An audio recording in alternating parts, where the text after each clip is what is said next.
There's a mystery in our town. The clock tower in the middle of the square has been singing. It's a beautiful melody, but nobody knows why it's doing this, and it's only singing at night. I went to investigate. I asked a local historian if he knew anything about the singing clock tower, and he said, "I sure do."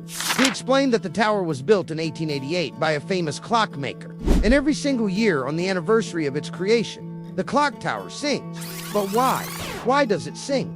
Well, apparently the clockmaker's daughter died on the day it was built, and every year on the anniversary of her death, the clock tower sings a sad song. It's a beautiful melody, but it's also very sad. And then the historian whispered something in my ear. He said, "They say if you listen closely to the song, you can hear the clock tower crying." So I stood there listening to the song, and I couldn't help but feel a little bit sad. Who wants to hear a mystery?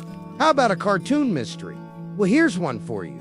In the town square, there's this locked tower that mysteriously sings every midnight. The locals are baffled. Ghost, goblin. They decided it was time to investigate this strange melody. Curious, right?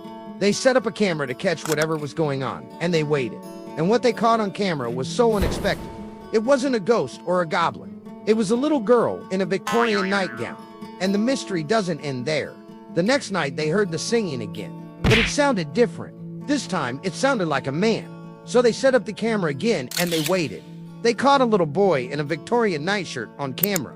Every night after, they heard singing, but it was always a different voice. Sometimes a woman, sometimes a man, or a group, and they never found out who it was. Do you think you could solve this mystery?